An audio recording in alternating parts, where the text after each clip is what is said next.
कुलधारा। कुलधारा हमारे देश का एक ऐसा गांव है जिसके बारे में हर कोई बात करना चाहता है। सोने से पहले उसकी कहानियां सुनता है, माँ बाप अपने बच्चों को सुनाते हैं उस बारे में ताकि वो डर के सो जाए। बातें हर कोई करना चाहता है, लेकिन कोई कभी कुलधारा जाना नहीं चाहता। एज अ टूरिस्ट भी जाना नहीं चाहता। जैसे सिर्फ जो एंथुजियास्ट होते हैं वो ही वहाँ पे हमेशा जाना पसंद करते हैं, लेकिन जिसको भी वहाँ के इतिहास के बारे में थोड़ा भी पता लग जाए, थोड़ा सा भी इल्म लग जाए उनको कि मतलब यहाँ पे जाने के बाद क्या होता है, वो कभी वहाँ पे जाते नहीं। जाना क्या, सोचना भी नहीं है उस बारे में। ऐसा कहा जाता है कि जो इंसान वहाँ पे कभी चले जाए उनको कुछ श्राप का सामना करना पड़ता है। ऐसा बताया जाता है कि उन इंसानों के साथ कुछ घटनाएं होती है जो यहाँ पे आधी रात को पैर रखते हैं या फिर यहाँ पे रुकने की ज़रूरत करते हैं। और शायद से यही वो वजह है, यही वो जो कॉन्स्पिरेसी जो घूम रही है ना हर जगह पे, यही वजह है कि हर कोई इंसान मेरे कमेंट सेक्शन पे आके मुझे कहता है कि अमान भाई कुलधारा के ऊपर वीडियो बनाओ या फिर कुलधारा में जाके वीडियो बनाओ। जाना तो मेरे लिए दूर की बात है, मैं बिल्कुल अपनी लाइफ को रिस्क नहीं कर सकता, लेकिन वीडियो मैं अब तक इसके लिए नहीं बनाया था क्योंकि मेरा इंटरेस्ट इस पे नहीं था कि कुलधारा में क्या हॉरर स्टोरी है, आजकल में किसके साथ वहाँ पे क्या हुआ है। मेरी मेन इंटरेस्ट इस चीज़ पे था कि कुलधारा में कई सालों पहले क्या हुआ था,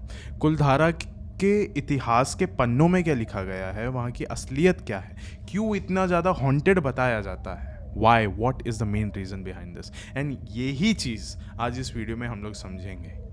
हॉरर स्टोरी तो मैं आपको बताऊँगा ही कि यहाँ पे हुआ क्या था, क्या क्या होता है, लेकिन मेन सवाल है क्यों, एंड क्या ये बात सच है या नहीं। लेकिन ये वीडियो शुरू करने से पहले ऐसे ही और horror, mysterious and historical videos देखने के लिए सब्सक्राइब कर दीजिए इस चैनल को।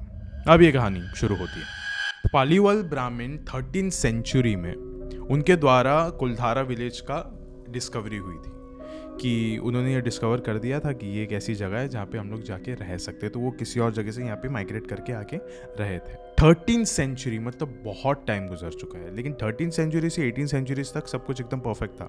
लेकिन 18th सेंचुरी में एक रूलर आया था यहाँ पे राज करने के लिए जिसका नाम था सलीम सिंह। वहाँ के जो लोकल्स थे वो सलीम सिंह को एक अलग नाम से बुलाया करते थे, जालिम सिंह बुलाया करते थे उसको, क्योंकि ऐसा नहीं था कि उनको उसका प्रोनाउंस करना नहीं आता था, बट वो लिटरली काफ़ी जालिम तरीके की हरकतें करता था, एकदम बेइंसान तरीके की हरकतें करता था। लोगों को कभी चैन से नहीं रहने देता था।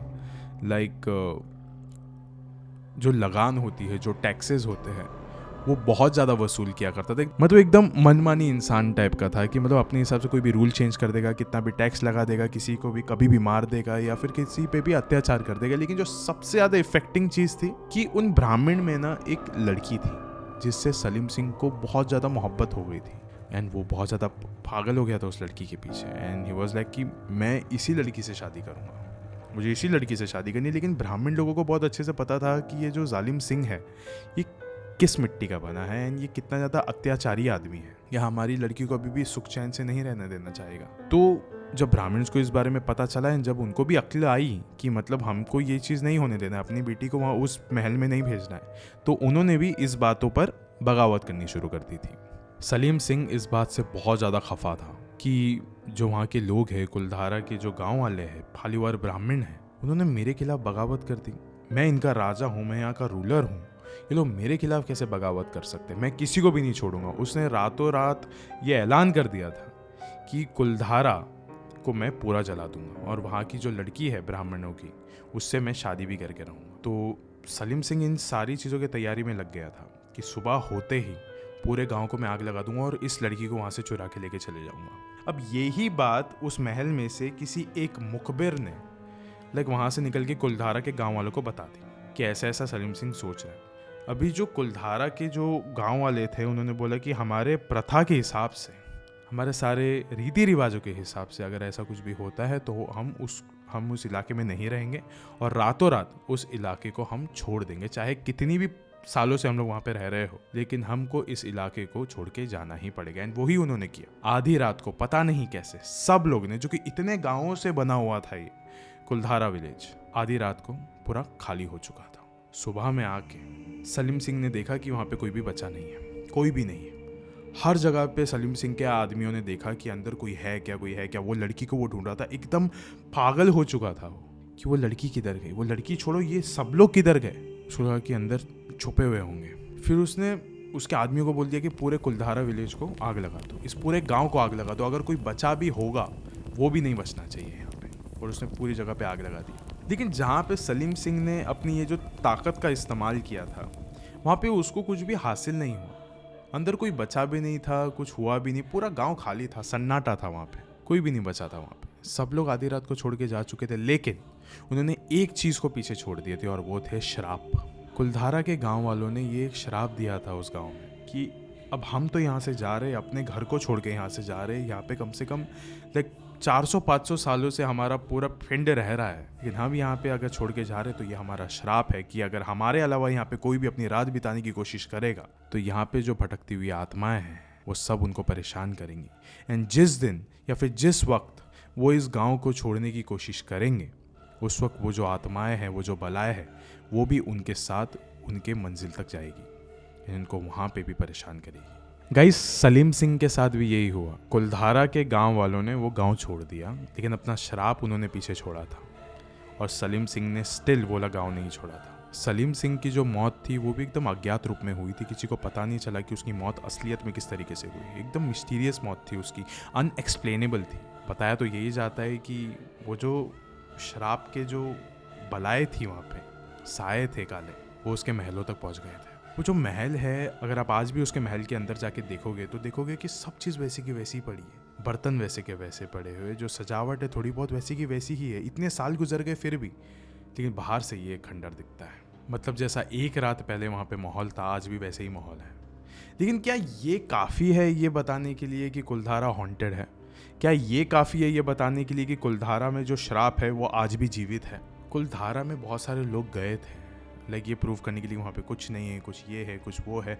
लेकिन जो सबसे ज़्यादा फेमस और एलिजिबल कंटेंट मिला था वो मिला था गौरव तिवारी को। गौरव तिवारी अपने इंडिया के बिगेस्ट पैरानॉर्मल इन्वेस्टिगेटर थे। आपको बट ऑब्वियस उनके बारे में तो पता होगा अगर आप हॉरर के इतने ज़्यादा फैन हो तो। Reality of Kuldhara horror. साल 2010 में गौरव तिवारी, जो कि हमारे देश के सबसे बड़े पैरानॉर्मल इन्वेस्टिगेटर है, उन्होंने ये ठान लिया था कि वो कुलधारा विलेज में जाएंगे वहाँ पे इन्वेस्टिगेशन करने के लिए।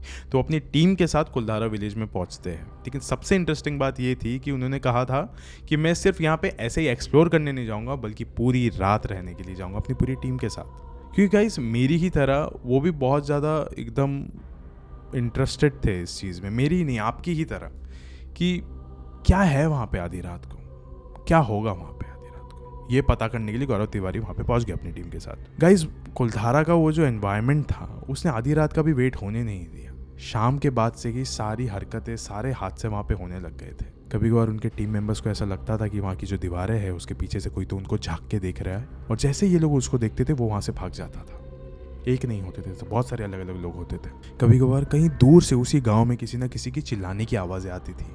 सब लोग कॉशियस हो जाते थे एकदम कि ये क्या है यहाँ पे आसपास। हम लोग ने पूरी जगह पे इंस्पेक्शन किया है, कोई भी नहीं है। जितने भी पैरानॉर्मल टूल्स वो लोग लेके आए थे, जो इन्वेस्टिगेशन के टूल्स होते हैं, उन्होंने हर जगह पे सेटअप करके रखा हुआ था। हर जगह पे फ्लैशेस बज रहे थे कि आसपास कोई ना कोई तो है। वो थोड़ा आराम से वो लोग बैठे हुए तो थे कुछ वक्त के लिए, लेकिन हर वक्त उनको ना किसी की दबी हुई कदमों की आहट उनको सुनाई देती थी कि कोई ना कोई तो हमारे नज़दीक आ रहा है या तो दौड़ के बाहर जा रहा है। जबकि सब लोग, जितने भी लोग आए हैं क्रू मेंबर्स, वो सब लोग सिर्फ बैठे हुए, कोई खड़ा नहीं है यहाँ पे। एक बार ऐसा हुआ कि वहाँ का एक क्रू मेंबर खड़ा था, बात कर रहा था गौरव से, और वहाँ पे उसने देखा कि किसी ने तो उसके पीठ पे ऐसा करके टैप किया।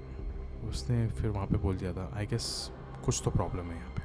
फिर उसके बाद गौरव ने जब पूरी रात वहाँ पे बिता ली थी, उस वक्त उसने अपने इन्वेस्टिगेशन के दौरान और बाद में ये एक चीज़ कही कि यहाँ पे आत्माएं हैं, एक दो नहीं, कम से कम 40-50 आत्माएं भटक रही है इस गाँव में। सो गाइस, जवाब एकदम सिंपल है आपके सवालों का, या फिर जो सवाल इतने समय से सबके दिमाग में मंडरा रहे हैं कि क्या ये हॉन्टेड है, तो yes, this is haunted. Kuldhara village is haunted. उनका जो श्राप है उसमें एक चीज़ वहाँ के जो लोकल्स कहते हैं कि जो भी यहाँ पे आएगा उसकी जो मौत है बड़ी अज्ञात रूप से होगी, मिस्टीरियस फॉर्म में होगी, कभी पता नहीं चलेगा। एंड वही चीज़ प्रूव भी करती है गौरव तिवारी की डेथ को। गौरव तिवारी की डेथ भी काफ़ी मिस्टीरियस तरीके से हुई थी। हाँ, उनके गले पे मार्क्स मिले थे, लेकिन फिर भी वो जस्टिफाई नहीं करती कि उनकी मौत किस तरीके से हुई थी and what was the main reason behind this thing, उनके डेथ के।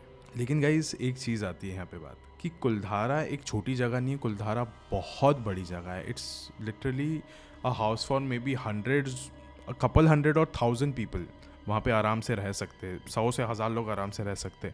तो वहाँ पे कौन सी जगह है जो कि बहुत ज़्यादा हॉन्टेड मानी जाती है, अभी वो बताता हूँ। हॉन्टेड प्लेस ऑफ कुलधारा। वैसे तो पूरा कुलधारा विलेज ही डरावना है, लेकिन फिर भी उसमें कुछ ऐसी जगह है जो कि बहुत ही ज़्यादा डरावनी है एंड आपको वहाँ पे नहीं जाना चाहिए, बिकॉज आपका पूरा बॉडी ही आपको हैवी फील होने लग जाएगा। आपकी जो आंखें हैं वो दर्द देने लग जाएगी, क्योंकि वो नेगेटिव एनर्जी आप बिल्कुल भी फेस नहीं करना चाहोगे या फिर आपकी बॉडी उसको एक्सेप्ट ही नहीं करेगी। सबसे पहली जगह है सलीम सिंह की हवेली। अब आप कहोगे कि सलीम सिंह की हवेली का क्या लेना देना इन सब चीज़ों से, लेकिन सलीम सिंह भी एक काफ़ी मिस्टीरियस फॉर्म में मारे गए थे एंड वो भी इसी शराब के एक हिस्सा में थे कि कुलधारा का पूरा विलेज हॉन्ट होगा इस एक शराब से, कि हमको अपना इतना 100 पुराना साल पुराना हमारा जो घर है हमको वो छोड़ना पड़ रहा है because of this one person. Salim Singh की मौत भी काफ़ी मिस्टीरियस फॉर्म में हुई थी एंड वो मरना नहीं चाहता था। एंड कोई भी इंसान जो मरना नहीं चाहता उसकी एक अननेचुरल डेथ होती है। उसकी जो बॉडी रहती है वो तो लाइक मिट्टी में मिल जाती है, लेकिन उसकी आत्मा वहीं पे भटकती रहती है। बताया जाता है कि सलीम सिंह की आत्मा वहाँ पे भटकती है, क्योंकि ऐसा बताया जाता है कि ब्राह्मण की लड़की से प्यार में पड़ने से पहले सलीम सिंह और भी बहुत सारी औरतों को उस महल में लेके आता था और आके उनके साथ अजीबोगरीब हरकतें करता था। I hope you understand. And ये सारी हरकतें करने के बाद उनको वो वहीं पे मार देता था। तो उन सबकी आत्माएं भी वहीं पे कैद है, उसी महल के अंदर कैद है, वो भी बस मदद की गुहार लगाती रहती है आसपास से, लेकिन उनकी मौत हो चुकी है। आपको उनकी चीखों के अलावा वहाँ पे और कुछ सुनाई नहीं देगा, सिर्फ वही गूंजती रहती है वहाँ पे। दूसरी जगह है वहाँ की एक मंदिर। अब हमेशा हम लोग ये देखते हैं कि ऑफकोर्स मंदिर में ये जो भूत प्रेत होते हैं वो नहीं भटकते। ऑफकोर्स मंदिरों से, भगवानों से काफ़ी खौफ खाते हैं ये जो प्रेत आत्माएं होती हैं, लेकिन ये जो मंदिर है इस कुलधारा विलेज का, ये भूत प्रेतों को अपनी पनाह देता है। बताया जाता है कि सलीम सिंह अपने महल से इस मंदिर को देख सकता था एंड ये मंदिर वही मंदिर है जहाँ पे यहाँ की जो वो लड़की थी ब्राह्मणों की, वो इसी मंदिर में आके प्रार्थना किया करती थी और वहीं से सलीम को प्यार हो गया था इस लड़की से। एंड बताया जाता है कि वो लड़की ना बहुत ज़्यादा डीपली कनेक्टेड थी इस एक मंदिर से। जो खौफ खाने वाली चीज़ है ना आज प्रेजेंट में, वो ये है कि उस मंदिर की जो घंटियाँ है वो आधी रात में अपने आप ही बजने लग जाती, कोई हवा ही नहीं चलती वहाँ पे, फिर भी वो घंटियाँ अपने आप बजने लग जाती है। तब तक वो घंटियाँ बजेगी जब तक उस कुलधारा विलेज में सूरज की पहली किरण ना पड़ जाए। यही वहाँ के लोकल्स का कहना है कि उन घंटियों का बजने का कोई और कारण नहीं है, बस ये जो लड़की की मौत वहाँ पे हुई या फिर जहाँ पे भी हुई रहेगी, उसकी जो आत्मा है वो इसी मंदिर में आके बस गई, क्योंकि वो उससे बहुत ही ज़्यादा कनेक्टेड थी। जो तीसरी जगह है वो मुझे लगता है पूरा कुलधारा ही है। कुलधारा एक ऐसी जगह है जहाँ पे हर जगह पे टूटी पुरानी बिल्डिंगें हैं, टूटी पुरानी मूर्तियाँ हैं एंड मेन ना वहाँ के जो लोकल्स है वो यही कहते हैं कि वो जो मूर्तियाँ है वो उसको आम मूर्तियाँ मत समझो। जो असली शराब है वो उन मूर्तियों में ही बसता है। वो मूर्तियों की आंखें है, नज़र है, वो देखती है कि कौन इंसान यहाँ पे अपने पैर लेकर कदम रख रहा है। वो मूर्तियाँ नज़र रखती है कि कौन इंसान यहाँ पे ज़िंदा रहने के लिए आया है, किसको हमको ज़िंदा रखना है या फिर किसको आगे जाके मौत के घाट पे उतारना है, किस पे हमको बलाएं छोड़नी है, किसको हमको यहीं पे मार देना है। वो मूर्तियाँ है वहाँ का असली शराब। वो जगह सिर्फ ऐसी ही नहीं है, जब आप कुलधारा के अंदर जाओगे वहाँ पे दरवाजे पे अजीबोगरीब की नोचने की निशाने हैं। वो नोचने के निशान ना किसी इंसान के लगते हैं ना किसी जानवर के, बस एक शैतान के लगते हैं या फिर किसी बाहरी दुनिया के इंसान के लगते हैं, इंसान ही नहीं लगते। सूखे कुएं आपको मिलेंगे वहाँ पे और खाली मकान, बस। हॉन्टेड तो है कुलधारा। इनफैक्ट इस जगह पे बॉलीवुड की कई सारी मूवीज़ भी शूट हुई है, जैसे कि एजेंट विनोद या फिर कालो। एजेंट विनोद जब यहाँ पे शूट हो रही थी तभी उस वक्त तो ये लोग काफ़ी ज़्यादा लकी थे, यहाँ पे कुछ इतना कुछ खास उनको मिला नहीं, बस थोड़े बहुत कंट्रोवर्सी लोग ने क्रिएट किए फिर वहाँ से निकल गए। लेकिन कालो मूवी में थोड़े से लोग अनलकी निकले।